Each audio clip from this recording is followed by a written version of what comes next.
Let him cook. Let him cook now. Let him cook. I said let him cook.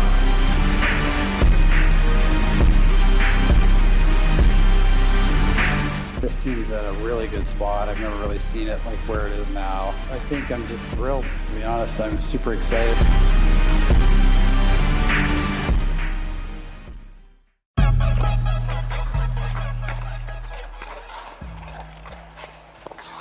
No freaking way.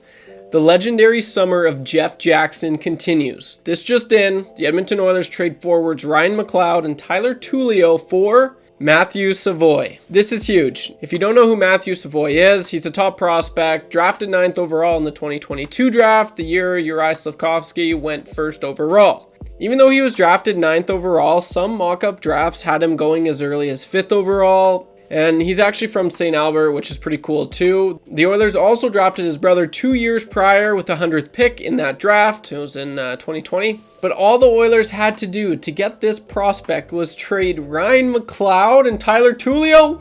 What? Is Jeff Jackson the best? Yup. Man, I swear to God, if Jeff Jackson was the man in charge when they drafted McDavid instead of this meathead, they'd have several cups by now. And that might be a stretch. I feel like some people are already commenting, no, you have no idea what you're talking about. But I'm telling you, as someone who's grown up as an Oilers fan my whole life, I'm now covering them, no manager has brought this much joy to this fan base like Jeff Jackson has. And what? It's only been a week. It's super impressive work. This guy needs to be the GM. For the sake of Oilers fans, I'm honestly in awe. The trade he just made are trades in previous years other teams would make, and I'd always be like, why couldn't the Oilers do that? There's been so many trades in years prior that have really annoyed me. Obviously, the Hall for Larson, 1-for-1. Yeah, it might have been, it's in the long run, some people are like, oh no, it was good. But I mean, 1-for-1, the fact that you're trading a Hart Trophy winner for Adam Larson, 1-for-1, like no picks in there, no nothing. That's why I have my gripe with that. Like, it should never have been 1-for-1. Obviously, you've got Duncan Keith for Caleb Jones, no salary retained. That was a huge gripe of mine when that trade happened. I was so pissed. It was like, what's Kenny thinking? He wasn't. I think at the time, Duncan Keith was like $6 million. He was paying $6 million bucks. No salary retained or nothing. So, but oh, you think that's bad? Got another one coming for you. Eberle for Strome for Spooner for Gagne. Yeah. That sucked. You're essentially trading Jordan Eberle, who's still relevant. Obviously, not the Eberle of old, but he's still an NHL player. Absolutely. That all came down to, yeah, you're trading Jordan Eberle for frickin' Sam Gagne. Oh, brutal. So, honestly, I could go on and on. I speak for the Oilers fans, and the majority of them will tell you how annoying it was being on the losing side of every trade. That's why this is so weird, because in years prior, I swear it would be the Oilers trading Matthew Savoie for Ryan McLoud and Tyler Tulio. That's just how it was. And I can't tell you how refreshing this actually is. We need to protect this man at all costs because he's doing things that I never thought I'd see. And just a quick scouting report on the players involved. I'm not going to pretend like I know what kind of player Savoie is, but from reading the scouting reports and watching some highlights and looking at his numbers, the Oilers got a really solid player. And he is without a doubt their new top prospect, which is pretty neat. But here's what Cap Friendly had to say about Matthew Savoie. He can score at even strength, power play, shorthanded, or 4v4. Savoie plays the middle and junior and provides reliable detail tracking up and down the full ice, but likely projects as a winger at the NHL level. His combination of quickness, skill, and compete project to a role as a top 6 forward. And just from the videos, from what I've seen, he's got pretty good hands and tight. Watched a few breakaway goals that he scored. Yeah, he's got some nifty hands. He's kind of a pass-first player, it looks like. Basing it off of the numbers that you see on HockeyDB that I will be showing you. He's a pass-first guy, but don't fret. He can also rip the puck if that's one thing that surely he learned from his brother, Carter Savoie. I just remember, obviously the Oilers drafted his bro, Carter Savoie, in 2020, and the scouting report on him was I'm not even joking, some people were saying he had the best shot in that draft, but that was his only thing. Like, he was a goal per game guy when he was playing for the Sherwood Park Crusaders, I believe is what the team was, which is really impressive. But Carter Savoie, like, he's just got an insane shot.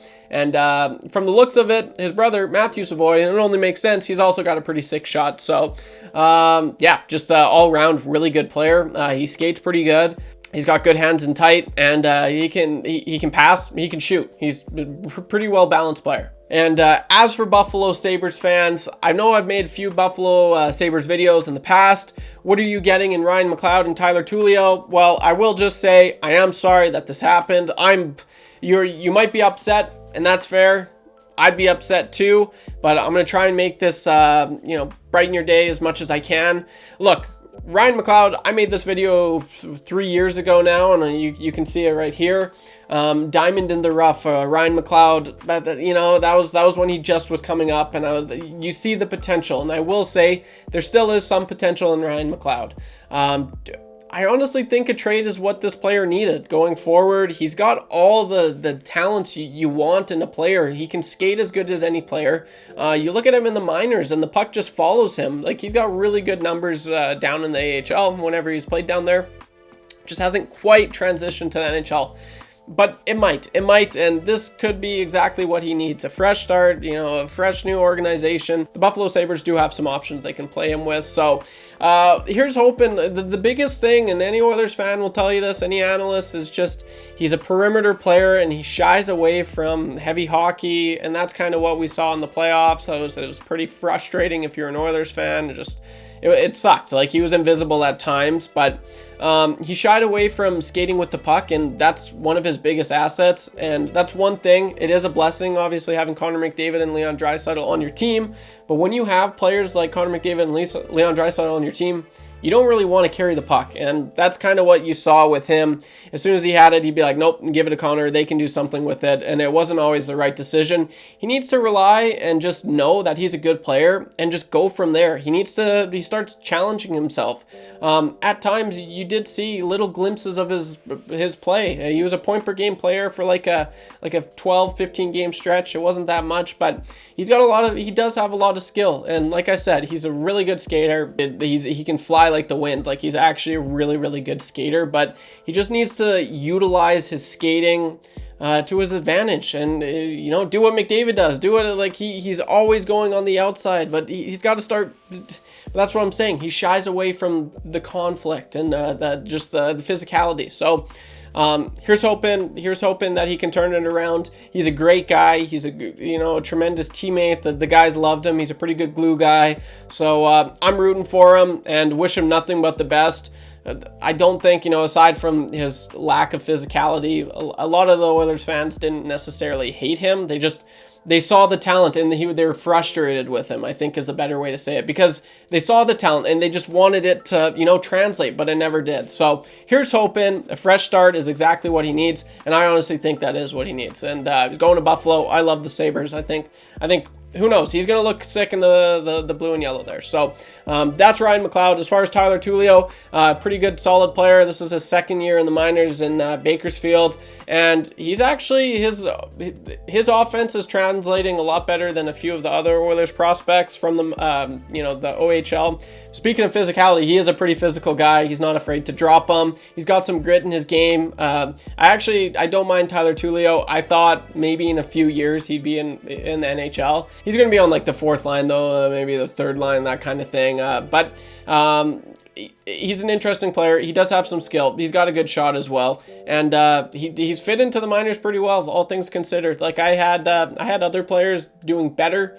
than Tyler Tulio, but Tyler Tulio proved a lot of people. Well, I don't know if a lot of people. He proved me wrong though. I didn't expect him to put up the numbers that he did, and if you look at the numbers, they aren't crazy good, but I mean, they're not bad either, considering the fact that he was drafted 126 overall. 26 points in his first year in pro hockey. That's pretty solid. So I think he's trending upwards, and you got a decent return in him. But I mean, it's not. I think you probably should have got one more player and maybe a draft pick. So that's the way I see it. I don't know. It's going to be interesting.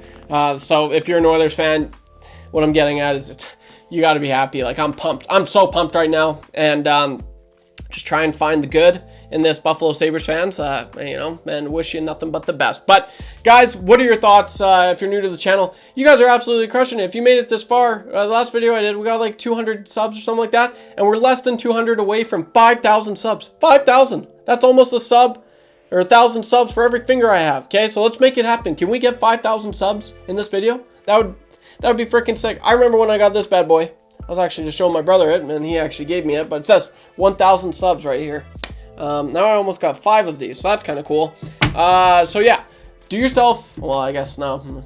You know what? Yeah, do yourself a favor. If you want to keep in the loop, if you like hockey content, Oilers content, you know what to do. Smash the like button, hit the subscribe. We got pretty cool things coming here. And drop a comment down below. Like, what are your thoughts on this? This is crazy. It actually is really crazy. I'm beyond pumped. I can't wait to see what this player turns out to be. And that's the thing. Unlike Ryan McLeod in the Oilers organization, I do think they do have a player in Matthew Savoie. So, yeah, I mean, I'm stoked. I'm stoked to see, is he going to crack the lineup next year? Who knows, man? Like, maybe. I don't know. But even look at the numbers he put up. He was almost a point per game player before being sent down, where he won the championship in the WHL this past season. And even his numbers were well over a point per game.